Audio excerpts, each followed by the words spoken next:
Hello students, previous video में हम लोगों ने पढ़ा था about the methods of preparation and chemical properties for the potassium dichromate. Guys, potassium dichromate ये काफ़ी अच्छा ऑक्सीडाइजिंग एजेंट होता है, नो डाउट, लेकिन किस कंडीशन में? एसिडिक मीडियम में, ऐसा हम लोगों ने पढ़ा था। गाइस, आज हम लोग एक और कंपाउंड के बारे में पढ़ने वाले हैं जो कि ऑक्सीडाइजिंग एजेंट होता है and it is a better oxidizing agent as compare to the potassium dichromate. और उस कंपाउंड का जो नाम होता है वो होता है पोटेशियम परमैंगनेट। पोटेशियम परमैंगनेट, जिसका फॉर्मूला अगर देखा जाए तो ये होता है KMnO4 एंड इस KMnO4 में मैग्नीज के ऊपर ऑक्सीडेशन स्टेट होता है +7। आपको पता होगा कि 3D सीरीज में सबसे हाईएस्ट ऑक्सीडेशन स्टेट कौन अचीव करता है? Only manganese in case of the permanganate. Now इसे हम लोग प्रिपेयर कैसे करेंगे गाइस? तो इसके प्रिपरेशन को अगर हम लोग समझते हैं तो पहले इसके प्रिपरेशन की थीम को समझो गाइस। इसके प्रिपरेशन को हम लोग दो टाइप में डिवाइड कर सकते हैं, दो स्टेप में डिवाइड कर सकते हैं, नॉट टू टाइप। एक तो पायरोलुसाइट, सबसे पहले जो पायरोलुसाइट ओर होता है ना, पायरोलुसाइट का मतलब होता है MnO2। ये जो पायरोलुसाइट होता है, इस पायरोलुसाइट को हम लोग कन्वर्ट करते हैं गाइस K2MnO4 में।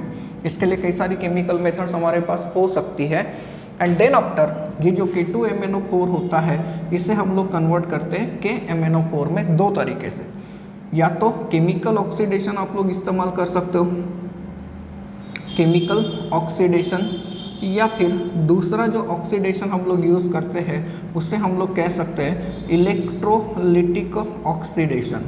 Electrolytic oxidation. तो इसके प्रिपरेशन की थीम हमें क्या बताती है कि जो MnO2 है उसे पहले K2MnO4 में कन्वर्ट कर दीजिए एंड देन K2MnO4 को हम लोग ऑक्सीडाइज कर देंगे इनटू KMnO4 में। गाइस, K2MnO4 का मतलब होता है पोटेशियम मैग्नेट एंड इसमें ऑक्सीडेशन स्टेट होता है मैग्नीज का +6। तो अब ये कैसे होता है ये हम लोग केमिकली समझते हैं। गाइस, इसमें जो पहली स्टेप हम लोग देते हैं, स्टेप 1, वो क्या दिया था मैंने आपको? Conversion. That is conversion of MnO2, इसे हम लोग पायरोलुसाइट के नाम से जानते हैं, to K2MnO4 that is potassium manganate. अब ये कैसे पॉसिबल हो सकता है? तो it is possible in the various ways. हम लोग अलग अलग तरीके से इसे प्रिपेयर कर सकते हैं गाइस। ये जो MnO2 है, इस MnO2 को हम लोग अल्कली मेटल हाइड्रोक्साइड या फिर अल्कली मेटल के carbonates and in presence of air या फिर ऑक्सीडाइजिंग एजेंट, इसके साथ जब ट्रीट करते हैं तो MnO2 जो होता है ये K2MnO4 में कन्वर्ट होता है। जैसे अगर हम लोग K में MnO2 की बात करते हैं तो MnO2 की रिएक्शन हम लोग दे सकते हैं KOH के साथ इन presence of oxygen. Guys, during this reaction ये जो MnO2 है ये कन्वर्ट हो जाता है इनटू K2MnO4 में एंड गाइस यहाँ से रिलीज हो जाता है H2। This compound is called as potassium manganate and guys, potassium manganate का कलर अगर हम लोग देखते हैं तो इसका कलर जो होता है ये होता है ग्रीन। गाइस, सेम रिएक्शन हम लोग यही रिएक्शन एक और तरीके से कर सकते हैं। KOH की जगह हम लोग इस्तेमाल कर सकते हैं पोटेशियम कार्बोनेट का, ये भी अल्कली है and this reaction is also carried out in presence of oxygen. During this reaction MnO2 ये कन्वर्ट हो जाता है K2MnO4 में एंड यहाँ से रिलीज हो जाती है कार्बन डाइऑक्साइड की गैस। गाइस, इसके अलावा हम लोग कोई ऑक्सीडाइजिंग एजेंट का भी इस्तेमाल करके दिखा सकते हैं। जैसे ये देखिए, अल्कली तो है ही है, ये अल्कली है, कंपलसरी है एंड यहाँ पर मैं अगर लेता हूँ KNO3 potassium nitrate. Potassium nitrate यहाँ पर ऑक्सीडाइजिंग एजेंट का काम करता है, ये आपको देता है K2MnO4। K2MnO4 दे देता है एंड खुद जो है ये कन्वर्ट हो जाता है इनटू KNO2। KNO2 गाइस यहाँ से रिलीज हो जाएगा इतना H2। This compound is called as potassium nitrite. इसे नाइट्राइट कहते हैं एंड इसे हम लोग कहते हैं पोटेशियम नाइट्रेट। गाइस, हम लोग पोटेशियम क्लोराइड का भी इस्तेमाल करके दिखा सकते हैं। एंड ऑक्सीडाइजिंग एजेंट में हम लोग ऑक्सीजन की जगह पर ओजोन का भी इस्तेमाल कर सकते हैं। तो एंट्रेंस पॉइंट ऑफ व्यू से हम लोग इसे कैसे याद रखेंगे, जरा याद करिए। MnO2 हमें एक साइड में क्या लेना है, MnO2, इसके ऊपर किसका रिएक्शन करना है आपको, KOH का कर सकते हो और K2CO3 का कर सकते हो इन प्रेजेंस ऑफ व्हाट, O2 और O3 और KNO3 और KClO3। इनमें से कोई भी अगर एरो के ऊपर आपको दिखा तो समझ लेना कि MnO2 को किस में कन्वर्ट होते हुए दिखाया है, K2MnO4 में। गाइस जब हम लोग एंट्रेंस का प्रिपरेशन करते हैं तो इट इज़ नॉट नेसेसरी कि हर बार हम लोग बैलेंस रिएक्शन ही पढ़े। आपको रिएक्शन के रिएक्टेंट्स एंड प्रोडक्ट सबसे पहले पता होना चाहिए। अगर बैलेंस फॉर्म में पूछता भी है तो मैंने आपको पहले भी बता के रखा है कि हमने जो ट्रिक पढ़ के रखी थी रेडॉक्स रिएक्शन को कैसे बैलेंस करना है, वही तरीका मैक्सिमम रिएक्शन के ऊपर काम करता है। क्यों? क्योंकि इनऑर्गेनिक के रिएक्शन जो होते हैं वो most of the time redox type के होते हैं। तो ओवरऑल क्या हुआ, जो पायरोलुसाइट है MnO2 जो और हमारे पास है, इसे हमने अल्कली के साथ ट्रीट किया, अल्कली के साथ ट्रीट किया in presence of oxidizing agent. चाहे तो एयर हो सकता है या फिर ओजोन हो सकता है या फिर पोटेशियम नाइट्रेट हो सकता है या फिर पोटेशियम क्लोराइड भी हो सकता है। तो सबसे पहले क्या हो गया, MnO2 किस में कन्वर्ट हो गया, K2MnO4 में। ये पहली स्टेप है। एंड दूसरी वाली जो स्टेप होती है गाइस, वो स्टेप कौन सी होती है, दैट इज कन्वर्जन और यू कैन से ऑक्सीडेशन। कन्वर्जन तो है ही है, लेकिन यहाँ पर जो रिएक्शन होती है वो ऑक्सीडेशन होती है, that is conversion of K2MnO4 to KMnO4।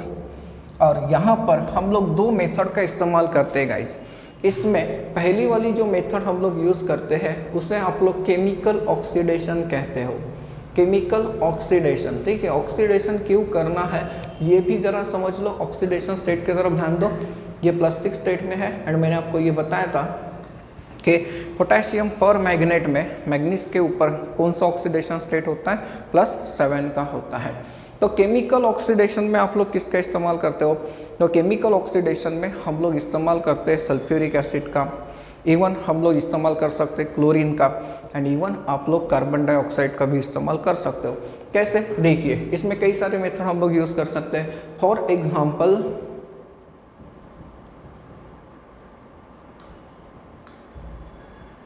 K2MnO4, इसकी रिएक्शन हम लोग लगा देंगे सल्फ्यूरिक एसिड के साथ। तो ड्यूरिंग दिस रिएक्शन हमें मिलता है twice of KMnO4। Twice of KMnO4 के साथ साथ आप लोगों को मिल जाता है यहाँ से K2SO4, twice K2SO4 and MnO2 निकल के आ जाएगा। एंड साथ ही साथ आपको मिलेगा गैस ट्वाइस H2O। ये एक तरीका हो सकता है, बिल्कुल हो सकता है। अगर हम लोग इस रिएक्शन को देखते हैं तो डेफिनेटली ये जो रिएक्शन है, ये रिएक्शन भी हम लोग यूज़ कर सकते हैं, that is for the conversion of what, conversion of K2MnO4 into KMnO4। Guys आप लोग दूसरी मेथड का इस्तेमाल भी कर सकते हो, दैट इज़ K2MnO4। K2MnO4 को हम लोग ट्रीट कर सकते हैं कार्बन डाइऑक्साइड के साथ इन मॉइस्चर, मतलब कार्बन डाइऑक्साइड का सॉल्यूशन, या फिर यू कैन से K2MnO4 में, K2MnO4 के सॉल्यूशन में हम लोग क्या पास कर रहे हैं, कार्बन डाइऑक्साइड। तो ड्यूरिंग दिस केस हमें मिल जाता है KMnO4 मिल जाता है, यहाँ से रिलीज हो जाता है 4 मोल्स ऑफ KHCO3, ये रिलीज होता है गाइस। एंड यहाँ से रिलीज होता है MnO2, ये भी एक तरीका है गाइस। इसके अलावा आप लोग यूज़ कर सकते हो क्लोरीन को। कैसे, K2MnO4, K2MnO4 की रिएक्शन अगर आप लोग क्लोरीन के साथ करते हो तो ड्यूरिंग दिस रिएक्शन, इस रिएक्शन में आप लोगों को मिल जाता है ट्वाइस ऑफ KMnO4 एंड इसके अलावा मिलता है ट्वाइस ऑफ KCl।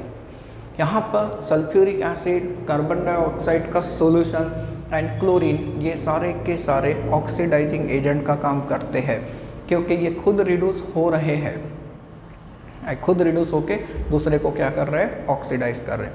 गाइस दूसरा जो मेथड हम लोग यूज़ करते हैं वो होता है इलेक्ट्रोलिटिक ऑक्सीडेशन का, that is electrolytic oxidation. And electrolytic oxidation ये बहुत कॉमन होता है, इसके मुकाबले ये मेथड ज़्यादा इफेक्टिव होती है क्योंकि बहुत इजी हम लोग तरीके से कैरी आउट कर सकते हैं। गाइस ये जो K2MnO4 सॉल्यूशन है पोटेशियम मैग्नेट का, जिसका कलर है ग्रीन, इसका हम लोग जब ऑक्सीडेशन करते हैं तो एनोड एंड कैथोड पे हमें अलग अलग रिएक्शन मिलती है। एनोड पे अगर हम लोग रिएक्शन को देखते हैं गाइस, तो एनोड पे आपको मिलता है ऑक्सीडेशन, ये तो फिक्स है। एनोड पे हमेशा रिएक्शन कौन सी होती है? ऑक्सीडेशन। तो एनोड पे MnO4 निगेटिव, जिसका कलर जो है गाइस, ये कलर कन्वर्ट हो जाता है इनटू पर्पल, क्योंकि MnO4 2 निगेटिव ये ग्रीन कलर का है and MnO4 1 negative that is पर मैग्नेट ये पर्पल, डार्क पर्पल कलर का होता है। अब ऑक्सीडेशन हुआ मतलब लॉस ऑफ इलेक्ट्रॉन हो गया। ना ये जो इलेक्ट्रॉन है गाइस, ये इलेक्ट्रॉन कोई ना कोई तो गेन करेगा, मतलब कैथोड पे क्या होगा? रिडक्शन होगा। जी हाँ, बिल्कुल होगा। तो कैथोड पे जो रिडक्शन होता है, ये रिडक्शन होता है इसका, that is H positive ions यहाँ से रिलीज हो जाती है हाइड्रोजन की गैस। छोटा सा मॉलिक्यूल है, लेकिन याद रखेंगे कभी अगर एंट्रेंस में ऐसा क्वेश्चन पूछ के रखा है कि during the electrolytic oxidation of K2MnO4 potassium magnet hydrogen gas is evolve eight कौन से इलेक्ट्रोड पे, तो कौन से इलेक्ट्रोड पे आ रही है? तो ये कैथोड पे आएगी, राइट। नाउ यहाँ पर ओवरऑल रिएक्शन को अगर हम लोग देखते हैं तो जो ओवरऑल रिएक्शन है वो कैसी होती है? तो K2MnO4 एंड ये सॉल्यूशन में है, राइट, ये सॉल्यूशन में है एंड ऑक्सीडेशन हो रहा है। तो ड्यूरिंग दैट केस हम लोग दिखा सकते हैं कि ट्वाइस ऑफ KMnO4 बनता है एंड यहाँ पर ट्वाइस ऑफ KOH बनता है। ये वाली जो रिएक्शन है, ये रिएक्शन यहाँ पर होती है, ये माना जाता है। इस तरीके से हम लोग प्रिपेयर करके दिखा सकते हैं पोटेशियम पर मैग्नेट को। गाइस अब चलते हैं प्रॉपर्टीज़ के तरफ। प्रिपरेशन में हमें वो एक ही मेथड अच्छे से प्रिपेयर करके रखनी है। प्रॉपर्टीज़ ऑफ KMnO4, इसमें फिजिकल प्रॉपर्टी तो कोई काम की है नहीं, है एक ही प्रॉपर्टी, यही कि ये डीप पर्पल कलर का क्रिस्टल होता है। Deep purple coloured crystalline solid moderately soluble in water, पानी में काफ़ी अच्छी क्वांटिटी में ये सोलूबल होता है। गाइस दूसरी प्रॉपर्टी पे चलते हैं, that is action of heat. अगर हम लोग पोटेशियम पर मैग्नेट को हीट करते हैं तो पोटेशियम पर मैग्नेट जो है ये डिकम्पोज हो जाता है। क्या हो जाता है? ये डिकम्पोज हो जाता है। कैसे हो जाता है? देखिए KMnO4, इसे जब हम लोग हीट करते हैं near about 200 degree Celsius at the temperature of 473 kelvin के आसपास, तो ये डिकम्पोज होके हमें देता है K2MnO4। गाइस यहाँ से रिलीज हो जाता है MnO2 एंड यहाँ से रिलीज हो जाता है इवन ऑक्सीजन ऑल्सो। इसके बाद नेक्स्ट प्रॉपर्टी की तरफ अगर हम लोग चले तो वो है that is action of cold concentrated H2SO4। देखिए कोल्ड कॉन्सनट्रेटेड सल्फ्यूरिक एसिड के साथ अलग रिएक्शन देता है and hot concentrated sulphuric acid के साथ अलग रिएक्शन देता है। तो ये कैसे पॉसिबल होता है? गाइस जब हम लोग पोटेशियम पर मैग्नेट को कोल्ड कॉन्सनट्रेटेड सल्फ्यूरिक एसिड के साथ ट्रीट करते हैं, मतलब कोल्ड कंडीशन है ये, कोल्ड कॉन्सनट्रेटेड सल्फ्यूरिक एसिड, तो ड्यूरिंग दैट केस हमें सबसे पहले मिलता है एक ऐसा कंपाउंड दैट इज Mn2O7, जिसका नाम अगर हम लोग देखें तो इसका नाम बनना चाहिए मैग्नीज हेप्टॉक्साइड बनेगा। इसके अलावा यहाँ से रिलीज हो जाएगा ट्वाइस ऑफ KHSO4 रिलीज हो जाएगा एंड इसके अलावा यहाँ से रिलीज हो जाएगा गाइस H2O, ये रिलीज हो जाएगा। ना ये जो Mn2O7 ये कंपाउंड जो बना है गाइस, ये कंपाउंड अनस्टेबल होता है एंड इसे जब हम लोग डिकम्पोज करते हैं तो ये एक्सप्लोजिवली डिकम्पोज होता है, मतलब हीट करने से ये एक्सप्लोड हो सकता है। एंड जब ये एक्सप्लोड होता है तो हमें मिलता है that is pyrolusite MnO2 manganese dioxide guys and यहाँ से रिलीज हो जाता है ऑक्सीजन। राइट। यहाँ से रिलीज कौन हो जाता है, ऑक्सीजन रिलीज हो जाता है। देन नेक्स्ट रिएक्शन की तरफ अगर हम लोग चलते हैं गाइस, तो वो है action of hot concentrated H2SO4 and ये रिएक्शन हम लोगों को बहुत ज़्यादा हेल्प करती है। सिर्फ हॉट ही नहीं है, कॉन्सेंट्रेटेड ही नहीं, तो डाइल्यूट सल्फ्यूरिक एसिड के साथ भी अगर हीट करें तो हमें ये रिएक्शन मिल जाती है। कैसे रिएक्शन हो जाती है, अब इस रिएक्शन को अगर हम लोग समझते हैं तो पोटेशियम पर मैग्नेट, इस पोटेशियम पर मैग्नेट को जब हम लोग कॉन्सेंट्रेटेड सल्फ्यूरिक एसिड के साथ हीट करते हैं तो ड्यूरिंग दिस केस पोटेशियम जो होता है ये कन्वर्ट हो जाता है पोटेशियम सल्फेट में। गाइस जो मैग्नीज है ये कन्वर्ट होता है मैग्नीज सल्फेट में। इस रिएक्शन से रिलीज होता है thrice of H2O and calculate करके देखिए तो यहाँ पर 5 एटम नेसेंट ऑक्सीजन के रिलीज होते हैं। आप लोग इस 5 एटम को 5 मॉलिक्यूल में कन्वर्ट करके दिखा सकते थे, सिंपली आप लोगों को इस रिएक्शन को 2 से मल्टीप्लाई करके देना पड़ता। अब इस रिएक्शन को ठीक से देखिए, मैग्नीज ये +7 ऑक्सीडेशन स्टेट में है, लेकिन यहाँ पर अगर आप लोग देखते हैं तो ये +2 ऑक्सीडेशन स्टेट में है, मतलब इसने 5 इलेक्ट्रॉन गेन किए हैं। इसने 5 इलेक्ट्रॉन अगर गेन किए हैं तो ये काफ़ी अच्छा ऑक्सीडाइजिंग एजेंट हो गया, क्योंकि ये खुद क्या हो गया गाइज, रिड्यूस हो गया। एंड हाँ, पोटेशियम पर मैग्नेट ये अलग अलग मीडियम में अलग अलग तरीके से ऑक्सीडाइजिंग एजेंट का काम करता है, इसलिए ये काफ़ी ज़्यादा इम्पोर्टेंट बन जाता है। नाउ नेक्स्ट रिएक्शन की तरफ अगर हम लोग चले तो that is action of hydrogen, हम लोग कहते हैं हाइड्रोजन की भी रिएक्शन हो जाती है।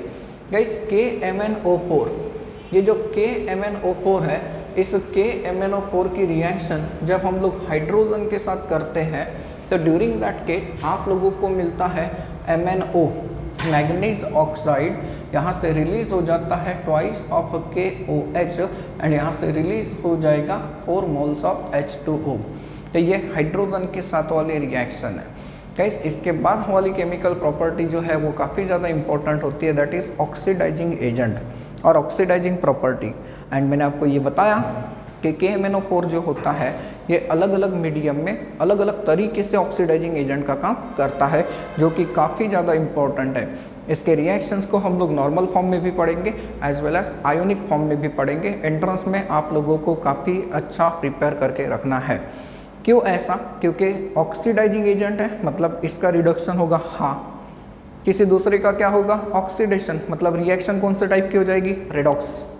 एंड रेडॉक्स टाइप की रिएक्शन में बैलेंसिंग के ऊपर क्वेश्चंस आते हैं ना, तो बैलेंसिंग आप लोगों को यहाँ पर भी प्रैक्टिस के लिए मिल जाती है।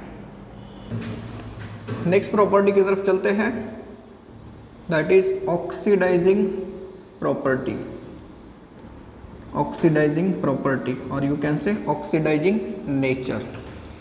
This is a very most important property, सबसे ज़्यादा इम्पोर्टेंट प्रॉपर्टी है। क्यों है, क्योंकि मैंने बताया कि KMnO4 ये काफ़ी अच्छा ऑक्सीडाइजिंग एजेंट होता है और अलग अलग मीडियम में। गाइस सबसे पहले हम लोग समझते हैं इन अ न्यूट्रल मीडियम। अगर हम लोग न्यूट्रल मीडियम की बात करते हैं तो इसमें कौन से चेंजेस आ सकते हैं गाइस, तो इस तरीके से चेंजेस आ सकते हैं। देखिए KMnO4 में मैग्नीज के ऊपर कौन सा चार्ज होता है, +7। एंड जब हम लोग न्यूट्रल मीडियम में इसका ट्रीटमेंट कराते हैं किसी भी कंपाउंड के साथ, तो न्यूट्रल मीडियम में चेंजेस क्या होते हैं, तो न्यूट्रल मीडियम में चेंजेस ये होते हैं कि जो मैग्नीज है ये मैग्नीज कन्वर्ट होता है MnO2 में, मैग्नीज कन्वर्ट हो जाता है MnO2 में। मतलब गाइस अगर आप लोग इस रिएक्शन को देखते हैं तो इस रिएक्शन में आप लोगों को दिखेगा कि जो मैग्नीज है उसका ऑक्सीडेशन स्टेट +7 से +4 तक चला जाता है एंड यहाँ से इतना ऑक्सीजन भी निकल के आ जाता है गाइस। अब जरा देखिए ये जो रिएक्शन है, इस रिएक्शन को हम लोग आयोनिक फॉर्म में लिख सकते हैं। कैसे आयोनिक फॉर्म में लिख सकते हैं, तो MnO4 1 नेगेटिव एंड ये हो गया H2O, ये किस में कन्वर्ट हो गया, यहाँ पर इसने कितने इलेक्ट्रॉन गेन किए गाइस, 3 इलेक्ट्रॉन गेन किए। कैसे, +7 से कौन से स्टेट में चला गया, +4, चार्ज 3 से कम हुआ, 3 से कम हुआ मतलब इसने 3 इलेक्ट्रॉन लिए होंगे एंड हाँ ये किस में कन्वर्ट हो गया, MnO2 में कन्वर्ट हो गया। ना MnO2 में कन्वर्ट हो गया, बिल्कुल हो गया। यहाँ से रिलीज क्या हो जाएगा, ट्वाइस ऑफ OH नेगेटिव हम लोग मान लेते हैं। ये रिएक्शन हम लोग दे सकते हैं। तो इसमें आप लोगों के सामने जो क्वेश्चन आएगा वो ऐसे भी आ सकता है कि equivalent weight of the KMnO4 in this reaction, कोई एक रिएक्शन रहेगी, उस रिएक्शन को अच्छे से आइडेंटिफाई करना। ऑक्सीडेशन स्टेट +7 से +4 में जा रहा है, मतलब ये रिएक्शन न्यूट्रल मीडियम की है। तो ऐसे केस में इक्विवेलेंट वेट जो बन जाएगा वो क्या बन जाएगा, यहाँ पर मैंने आप लोगों को रेडॉक्स रिएक्शन में पढ़ा के रखा है कि equivalent weight of oxidant is equal to क्या होता है, molecular weight upon number of electrons gain by 1 mole. यहाँ पर कितने इलेक्ट्रॉन गेन हो रहे हैं, 3, तो मॉलिक्यूलर वेट बाय 3। अब इसका मॉलिक्यूलर वेट क्या होता है ये आप लोग ढूंढोगे, 158 होता है बाय 3। इसका जो भी आंसर आएगा मुझे नहीं मालूम, ये आप लोग कैलकुलेट करके रखिए। ऑप्शन ऐसा भी हो सकता है, ऐसा भी हो सकता है, या फिर इसका फाइनल आंसर भी हो सकता है। 51.6 के आसपास आता है गाइस इसका आंसर। तो इस तरीके से आप लोगों के सामने क्वेश्चन दिया जा सकता है। तो अब इसके एग्जाम्पल को देखते हैं कि न्यूट्रल मीडियम में हम लोग कौन कौन सी रिएक्शन दे सकते हैं गाइस। तो न्यूट्रल मीडियम में कई सारे रिएक्शन हम लोग दे सकते हैं, जैसे oxidation of potassium iodine, potassium iodide मतलब iodide, that is balance form में मैं लिख रहा हूँ twice of KMnO4 plus H2O plus Ki। ये जो रिएक्शन है, इस रिएक्शन में आप लोगों को जो प्रोडक्ट मिलता है वो मिलता है MnO2 KOH एंड आपको मिलता है KiO3। गाइस यहाँ पर देखिए ये +7 स्टेट में है, ये -1 स्टेट में है, ये +4 स्टेट में है, ये कौन से स्टेट में आ गया, +5 आ गया, ये +5 स्टेट में आ गया। मतलब यहाँ पर कितने इलेक्ट्रॉन उसने गेन किए होंगे, तो ऑब्वियसली 3 इलेक्ट्रॉन्स ने गेन कर लिए। मतलब ये जो रिएक्शन है, इस रिएक्शन को अगर हम लोग बैलेंस फॉर्म में देखें तो बैलेंस फॉर्म में देखें तो ये क्या है, सॉरी आयनिक फॉर्म में देखें तो इस रिएक्शन को आप लोग ऐसे लिखकर दिखा सकते हो, that is MnO4 1 negative. And ये रिएक्शन न्यूट्रल मीडियम में करके दिखाई, तो ये कौन से स्टेट में है, आई निगेटिव के फॉर्म में है ये आई निगेटिव के फॉर्म में। यहाँ पर क्या मिलेगा, यहाँ पर आपको मिलेगा twice of MnO2 plus twice of OH negative plus IO3 -1। ये आयोडेट कहलाता है। इस कंपाउंड को हम लोग पोटेशियम आयोडेट कहते हैं गाइस। देखिए इसे इस फॉर्म में भी याद रखना है, इस फॉर्म में आप लोग कन्वर्ट करके देख सकते हो। क्या किया हम लोगों ने, सिर्फ पोटेशियम को हटा दिया और चार्जेस के रूप में रिएक्शन को रखा। तो इस तरीके से भी आप लोगों को रिएक्शन दिखते आनी चाहिए गाइस। इसमें हम लोग दूसरा एग्जांपल भी दे सकते हैं, दैट इज दूसरा एग्जांपल भी मैंने आपके लिए लाया हूँ। नोट्स के अलावा भी हमारे पास बहुत सारे एग्जांपल है, और वो है ऑक्सीडेशन ऑफ, ये मैंने आयोनिक फॉर्म में ला के रखी है, oxidation of thiosulphate H2O3 2 negative. इसे हम लोग थायोसल्फेट आयन कहते हैं गाइस। एंड ये जो सोडियम थायोसल्फेट होता है इसे हाइपो सॉल्यूशन कहा जाता है, जो कि फोटोग्राफी में भी यूज़ किया जाता है। एंड जब न्यूट्रल मीडियम में ये रिएक्शन होती है तो हमें मिलेगा 8 moles of MnO2। And guys ये जो कंपाउंड है, ये कंपाउंड कन्वर्ट हो जाता है SO4 2 निगेटिव में, राइट। SO4 2 निगेटिव में ये कन्वर्ट हो जाता है एंड यहाँ से रिलीज हो जाएगा 2 मोल्स ऑफ OH निगेटिव। देखिए ये क्या है, सल्फेट, एंड ये क्या था, थायोसल्फेट। इसमें ऑक्सीडेशन स्टेट अगर आप लोग देखें तो 2 का मिलेगा सल्फर के ऊपर, एंड यहाँ पर आपको मिलेगा +6 का ऑक्सीडेशन स्टेट। गाइस इसमें और भी एग्जांपल हम लोग दे सकते हैं। KMnO4 जो है ये मैग्नीज सल्फेट को भी ऑक्सीडाइज करता है। कैसे मैग्नीज सल्फेट को ये ऑक्सीडाइज कर सकता है, देखिए मैग्नीज सल्फेट की रिएक्शन को अगर हम लोग देखते हैं तो ये रिएक्शन कुछ इस तरीके से लिखी जाती है। यहाँ पर ये +7 स्टेट में है एंड यहाँ पर ये +2 ऑक्सीडेशन स्टेट में है। गाइस इस रिएक्शन के प्रोडक्ट को अगर आप लोग देखते हैं तो इस रिएक्शन में आप लोगों को जो प्रोडक्ट मिलता है वो मिलता है K2SO4 and 5 moles of MnO2। ये देखिए ये कहाँ पर आ गया, ये +4 स्टेट में आ गया। एंड इसके अलावा यहाँ से रिलीज होता है ट्वाइस ऑफ H2SO4, ये रिलीज होता है। अब इस रिएक्शन को अगर हम लोग आयोनिक फॉर्म में लिख दे तो इसे आयोनिक फॉर्म में लिखा जा सकता है twice of MnO4 -1 plus thrice of Mn2 plus, ये 2 प्लस स्टेट में है and in presence of the moisture. तो ड्यूरिंग दैट केस हमें क्या मिल गया, हमें मिला 5 मोल्स ऑफ MnO2, मिला 5 मोल्स ऑफ MnO2 आप लोगों को मिलेगा गाइस। एंड यहाँ पर आप लोगों को मिल जाएगा 4 मोल्स ऑफ H पॉजिटिव। इस तरीके से हम लोग इस रिएक्शन को रिप्रेजेंट करके दिखा सकते हैं। तो ये न्यूट्रल मीडियम के कुछ एग्जाम्पल है मेरे पास, आपको यही एग्जाम्पल की स्टडी करके रखनी है, ज़्यादातर इनके ऊपर चांस होता है। ऐसे ढेर सारे रिएक्शन हो सकते हैं बट सारे के सारे हम लोग यहाँ पे नहीं ले सकते। गाइस दूसरे कंडीशन में चलते हैं हम लोग, in alkaline medium, in alkaline medium. Now alkaline medium में अगर हम लोग इसके ऑक्सीडाइजिंग एजेंट की बात को करें तो थोड़ा सा वीक ऑक्सीडाइजिंग एजेंट आप लोगों को दिखेगा। ये कैसे, अल्कलाइन मीडियम में अगर हम लोग रिएक्शन को लेकर आते हैं that is KMnO4 and KOH, ये देखिए ये है अल्कली की रिएक्शन।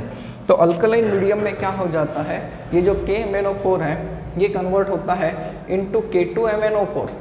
देखिए यहाँ पर ये +7 स्टेट में है एंड यहाँ पर ये कौन से स्टेट में होता है, +6 स्टेट में होता है गाइस। +6 स्टेट में यहाँ से रिलीज हो जाएगा H2O। ना यहाँ पर अगर आप लोग इक्विवेलेंट वेट की बात करते हैं तो equivalent weight is equal to क्या आ जाएगा, मॉलिक्यूलर वेट आएगा। मॉलिक्यूलर वेट क्यों, क्योंकि डिनोमिनेटर में कितना आएगा 1, एक इलेक्ट्रॉन इसने गेन किया है गाइस। ना ये जो रिएक्शन है, इस रिएक्शन को अगर मुझे देना है आयंस के फॉर्म में तो मैं आपके सामने कुछ इस तरीके से इसे पेश करूँगा, that is MnO4 2 negative.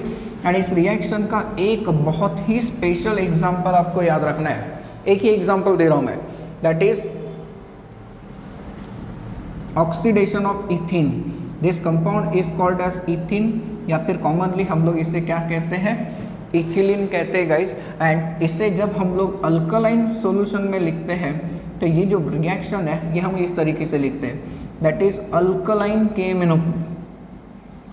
KMnO4, जिसे डाइल्यूट फॉर्म में लिखते हैं गाइस। ये जो कंपाउंड है अल्कलाइन डाइल्यूट KMnO4 सॉल्यूशन, इस रिएजेंट को हम लोग कहते हैं Baeyer's reagent. It is called as what, Baeyer's reagent. And ये बेयर्स रिएजेंट किस लिए यूज करते हैं, ये हम लोग यूज करते हैं to detect the presence of unsaturation in organic compound.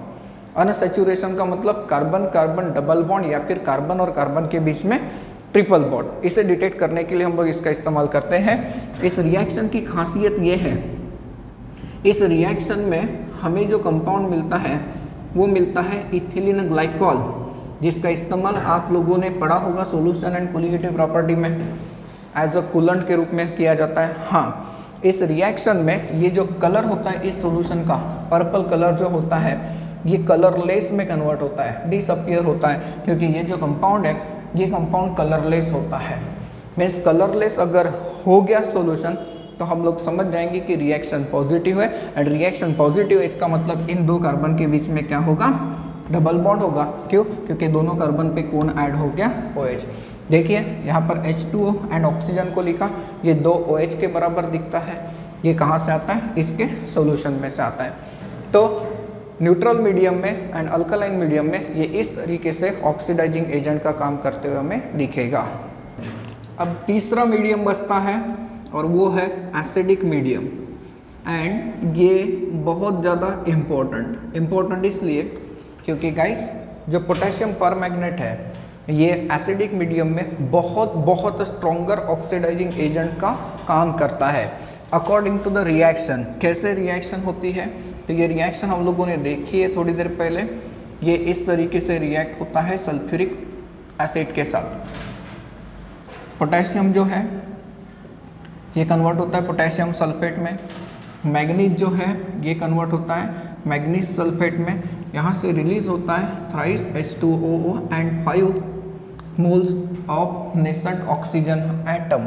ये देखिए ये काफ़ी ज़्यादा ऑक्सीडाइजिंग एजेंट है, काफ़ी ज़्यादा स्ट्रॉन्गर ऑक्सीडाइजिंग एजेंट है। यहाँ पर ऑक्सीडेशन स्टेट में चेंजेस को अगर आप लोग देखते हैं गाइस तो यू कैन ऑब्जर्व कि सर ये +7 से +2 में चला गया, मतलब कितने इलेक्ट्रॉन लिए, 5।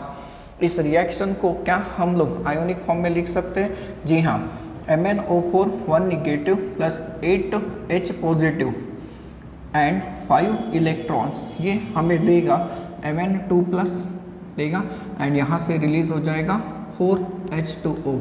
इस तरीके से आप लोग इस रिएक्शन को रिप्रेजेंट करके दिखा सकते हो गाइस। नाउ सोचिए ज़रा, यहाँ पर इक्विवेलेंट वेट क्या देंगे, तो यहाँ पर इक्विवेलेंट वेट को अगर हम लोग देखते हैं तो ये हो जाएगा मॉलिक्यूलर वेट डिवाइडेड बाय 5 हो जाएगा। मॉलिक्यूलर वेट डिवाइडेड बाय क्या हो जाएगा, 5 हो जाएगा। तो ये काफ़ी स्ट्रॉन्गर ऑक्सीडाइजिंग एजेंट का काम करता है गाइस। अब इसके एग्जाम्पल हमारे सामने बहुत सारे हो सकते हैं, जिसमें सबसे पहला एग्जाम्पल अगर हम लोग देखें तो ये है ऑक्सीडेशन ऑफ हाइड्रोजन सल्फाइड। अब हाइड्रोजन सल्फाइड की रिएक्शन को अगर हम लोग देखते हैं तो ये हाइड्रोजन सल्फाइड की रिएक्शन किस तरीके से देगा, तो हाइड्रोजन सल्फाइड की जो रिएक्शन है ये कुछ इस तरीके से रिएक्शन होती है गाइस। इस तरीके से during this reaction potassium convert होता है पोटेशियम सल्फेट में, जो मैग्नीज है ये मैग्नीज कन्वर्ट हो जाएगा मैग्नीज सल्फेट में, एंड यहाँ से ये 5H2 एंड ये थ्राइस H2 मतलब 8H2O रिलीज हो जाएगा and 5 moles of sulphur atom. देखिए गाइस, ये -2 स्टेट में होता है, ये +7 स्टेट में है, ये +2 स्टेट में चला गया एंड ये कौन से स्टेट में चला गया, 0 स्टेट में। आप लोग इसे बैलेंस फॉर्म में लिख कर देखेंगे कैसे बैलेंस करना है। रेडॉक्स रिएक्शन में जो पढ़ा था उसके हिसाब से आप लोगों को ऐसे रिएक्शन मिल जाएगी। और क्या हम लोग इसे आयोनिक फॉर्म में लिख सकते हैं, जी हाँ बिल्कुल लिख सकते हैं। That is twice of MnO4 -1 + 16 of H positive plus 5 moles of sulphur 2 negative ion. यहाँ से 10 इलेक्ट्रॉन इस साइड में चले जाएंगे, you will gate twice of Mn2 plus 8 moles of H2O and 5 sulphide ion sulphur 5 atoms of the sulphur. Oxidation state यहाँ पर क्या है, 0। ये एक रिएक्शन हो गई। दूसरा एग्जाम्पल हम लोग लेते हैं गाइस। दूसरा जो एग्जाम्पल है वो है ऑक्सीडेशन ऑफ सल्फर डाइऑक्साइड। अब सल्फर डाइऑक्साइड की अगर आप लोग बात करते हैं तो सल्फर डाइऑक्साइड में सल्फर का ऑक्सीडेशन स्टेट क्या होता है, +4 होता है। ड्यूरिंग दैट केस ये कन्वर्ट हो जाता है सल्फ्यूरिक एसिड में। अब ये कन्वर्ट होते आपको कैसे मिलेगा, पोटेशियम सल्फेट में जाता है, मैग्नीज जो है ये मैग्नीज सल्फेट बना लेता है, ये क्या बना लेगा, मैग्नीज सल्फेट बना लेगा एंड यहाँ से रिलीज हो जाता है 2 moles of H2SO4 2 moles of H2SO4। देखिए यहाँ पर सल्फर +4 स्टेट में है, लेकिन यहाँ पे हर जगह पर अगर आप लोग चेक करते हैं तो सल्फर जो होता है ये +6 ऑक्सीडेशन स्टेट में आप लोगों को मिलेगा। गाइस तीसरा एग्जाम्पल जो है ये आप लोग ले सकते हैं ऑक्सीडेशन ऑफ नाइट्राइट। अब ऑक्सीडेशन ऑफ नाइट्राइट को अगर हम लोग देखते हैं तो oxidation of nitrite, potassium nitrite का एग्जांपल ले लेते हैं।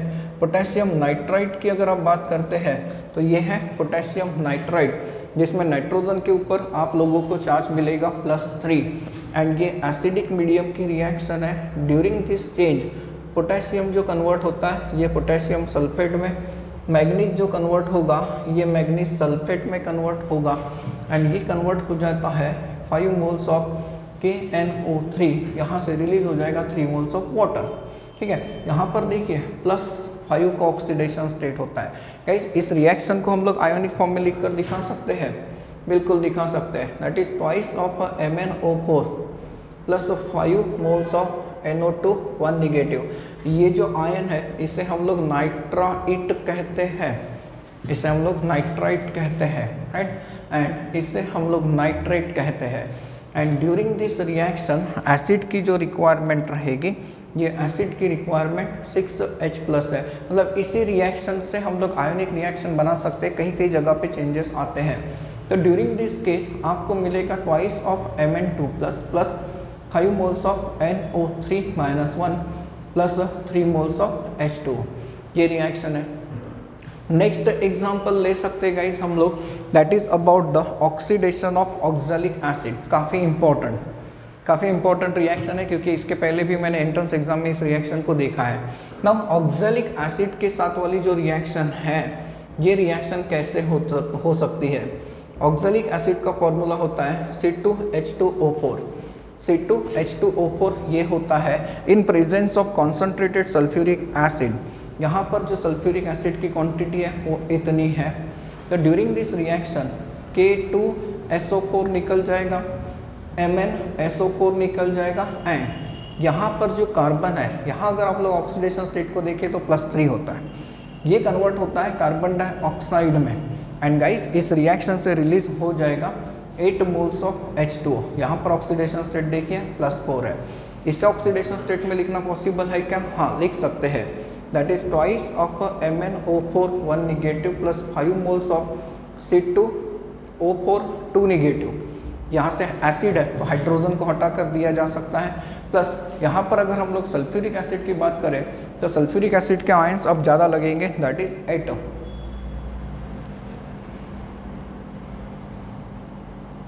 8H plus. During this case आपको मिलेगा twice of Mn2 plus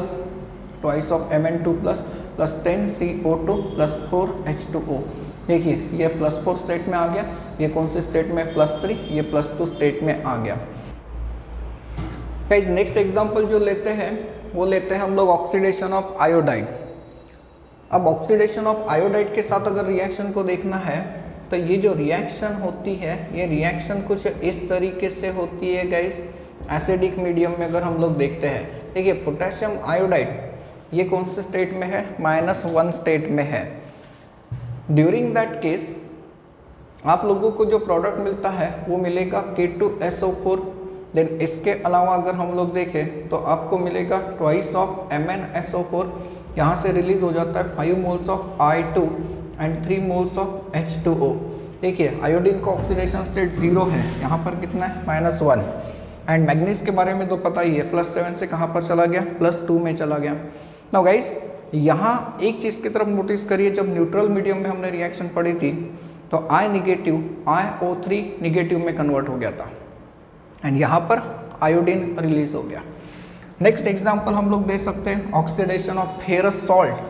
and ferrous salt के साथ अगर रिएक्शन हम लोग देखें तो फेरस सॉल्ट के साथ भी हम लोग रिएक्शन इसी तरीके से बना के दिखा सकते हैं गाइस। फेरस सॉल्ट में यहाँ पर आयरन के ऊपर चार्ज कौन सा होता है? +2। गाइस ये रिएक्शन जब कंप्लीट होगी तो you will get K2SO4 plus 2 moles of MnSO4 plus 5 moles of Fe3SO4/3। And तो during that case you will get water molecule 3 moles of water. देखिए यहाँ पर अगर हम लोग चार्जेस को देखते हैं तो फेरिक सल्फेट बन के आ गया, एंड फेरिक सल्फेट में चार्ज क्या होता है? +3 का चार्ज होता है गाइज। फेरस में कौन सा चार्ज होता है? +2। तो ये भी एक एग्जाम्पल हो सकता है। एंड इस रिएक्शन को अगर आप लोग बैलेंस फॉर्म में लिख कर देखते हैं गाइज, ये जो रिएक्शन है ये रिएक्शन कुछ इस तरीके से होगी, क्योंकि ये बैलेंस नहीं हुआ। यहाँ पर H2O जो बनेगा वो 8 टाइम्स बनेगा, राइट। तो ये जो रिएक्शन है इसे आयोनिक फॉर्म में अगर आपको लिख कर देना है तो आप लोग आयोनिक फॉर्म में लिख कर दिखा सकते हैं, दैट इज MnO4-1। एंड यहाँ पर अगर मैं 16H पॉजिटिव लेता हूँ तो ये 2 मोल्स लगेंगे and 10 moles of Fe2+ ions. आप लोगों को जो प्रोडक्ट मिलेगा वो मिलेगा 10 moles of Fe3+ ion, then 2 moles of Mn2+ ion, and यहाँ से रिलीज हो जाएगा 8 moles of the H2O। 8 moles of H2O release हो जाएगा। ये रिएक्शन कुछ इस तरीके से हम लोग लिखकर दिखा सकते हैं। गाइस इतने जो एग्जांपल्स मैंने आप लोगों को दिए, दीज आर सफिशिएंट, ये काफ़ी ज़्यादा सफिशिएंट होते हैं एसिडिक मीडियम में पोटेशियम परमैंगनेट का ऑक्सीडाइजिंग एजेंट करके नेचर साबित करने के लिए। गाइस अब समझते हैं about the structures, that is structures of magnet and permanganate ion, magnet and permanganate ion. Guys manganate ion की अगर बात करते हैं तो ये MnO4 2 नेगेटिव होता है, एंड परमैंगनेट आयन के बारे में आपको पता है MnO4-1 होता है। दोनों का स्ट्रक्चर सेम होता है। इनके स्ट्रक्चर की अगर बात करते हैं तो दोनों का स्ट्रक्चर सेम होता है, दोनों होते हैं टेट्राहेड्रल। नाउ टेट्राहेड्रल अगर है तो मैग्नीज जो होगा, ये मैग्नीज कौन से हाइब्रिडाइजेशन स्टेट में रहेगा? sp3 हाइब्रिड स्टेट में रहेगा।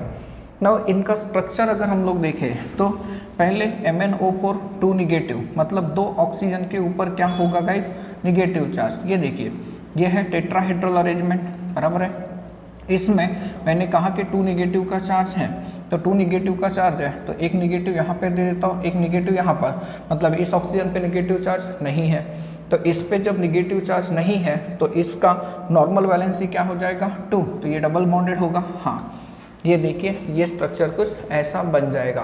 एंड MnO4-1 पर मैग्नेट आयन का स्ट्रक्चर अगर हम लोग देखें तो यहाँ पर आप लोगों को दिख गया कि सर एक ऑक्सीजन के ऊपर अब निगेटिव चार्ज है, हाँ, तो फिर बाकी केस में नॉर्मल वैलेंसी में ये ऐसा होना चाहिए, बिल्कुल होता है।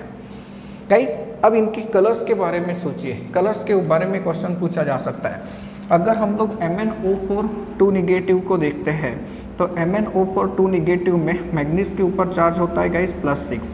देखिए मैग्नीज का एटॉमिक नंबर आप लोग क्या पढ़ते हो 25, कॉन्फ़िगरेशन क्या देते हैं तो सर 4s2 3d5। जब मैग्नीज +6 स्टेट में आएगा तो इसका मतलब 7 में से 6 इलेक्ट्रॉन चले गए, कॉन्फ़िगरेशन क्या बचेगा 3d1। एक अनपेयर्ड इलेक्ट्रॉन है ना, एक अनपेयर्ड इलेक्ट्रॉन अगर है तो गाइस ये पैरामैग्नेटिक हो गया, जी हाँ ये पैरामैग्नेटिक हो जाएगा एंड कलर्ड भी होगा डेफिनेटली। इसका जो कलर होता है ये डेफिनेटली होता है ग्रीन कलर का। लेकिन अगर हम लोग पर मैग्नेट आयन के बारे में सोचते हैं तो पर मैग्नेट आयन में मैग्नीज के ऊपर चार्ज कौन सा है गाइस +7। देखिए +6 स्टेट में इसके पास एक इलेक्ट्रॉन है, तो +7 स्टेट में Mn+7 को अगर आप लोग देखें तो कॉन्फ़िगरेशन क्या रहेगा 3d0। तो सर मैग्नेटिक प्रॉपर्टी के हिसाब से ये होना चाहिए डायमैग्नेटिक, जी हाँ बिल्कुल डायमैग्नेटिक होगा, कोई भी अनपेयर्ड इलेक्ट्रॉन नहीं है। सर उसी रूल के हिसाब से, मतलब अनपेयर्ड इलेक्ट्रॉन नहीं होने के हिसाब से ये कंपाउंड कलरलेस भी तो होना चाहिए, लेकिन हमने तो आज पढ़ा कि इसका कलर तो डीप पर्पल होता है। हाँ इसका कलर जो होता है ये होता है डीप पर्पल, ये पर्पल कलर का होता है गाइस। अब ये क्यों आया होगा तो it is due to charge transfer. याद करिए ऐसा रीज़न हम लोगों ने कहाँ पर दिखाया था, पोटेशियम डाइक्रोमेट के केस में। गाइस यहाँ से जो निगेटिव चार्ज है ये थोड़ी देर के लिए मैग्नीज के अंदर आ जाएगा एंड फिर डी ट्रांजिशन होकर आपको कलर मिल जाता है। तो ये कलर्ड है, रेगुलर कलर्ड है, बाय द रूल कलर्ड है, लेकिन ये बाय द रूल कलरलेस आना चाहिए था, लेकिन फिर भी कलर्ड है। क्यों? Due to charge transfer. ये इनके स्ट्रक्चर्स हो गए। गाइस अगर हम लोग यूजेस की बात करते हैं, यूजेस ऑफ KMnO4, कोई एंट्रेंस में तो पूछेगा नहीं, तो KMnO4 के कई सारे यूजेस हम लोग दे सकते हैं। As a disinfectant, as a disinfectant का मतलब क्या, तो फ्लोर्स को या पानी को पूरी तरीके से स्टरलाइज करने के लिए हम लोग इसका इस्तेमाल कर सकते हैं। गाइस ये कंपाउंड आप लोगों को मनोरंजन का जरिया भी प्रोवाइड करता है। कैसे? आप में से बहुत से लोग होंगे जो सीरियल्स देखते होंगे या फिल्में देखते होंगे, कभी हॉरर सीन अगर आ जाए तो हम लोग ऐसा विजुअलाइजेशन देखते हैं कि कभी नल को ऑन करो खून निकल के आ जाता है, देखा होगा। ये एक्सपेरिमेंट तो देखा होगा कि किसी ने नींबू काटा है उसमें से खून निकल के आ जाए, तो भैया साइंस है, ऐसा तो कभी होगा नहीं। तो वो किसकी कृपा होती है? इसकी कृपा से। जिस चाकू से आप लोग नींबू को कट करने वाले हो उस चाकू पे लगा के रखा जाता है ये भाई साहब पोटेशियम परमैंगनेट, एंड जब जैसे जैसे हम लोग उसे कट करते हैं तो लेमन जूस इसके कांटेक्ट में आएगा। जैसे ही लेमन जूस के कांटेक्ट में आएगा ये रेड कलर एक्वायर कर लेता है, हमें लगता है कि नींबू में से खून निकल के आ गया, भैया ऐसा नहीं होता। देन इसके अलावा हम लोग इसका इस्तेमाल करते हैं as an oxidising agent, as an oxidant. पढ़ा, इसके तो बहुत सारे एग्जाम्पल हम लोगों ने पढ़े।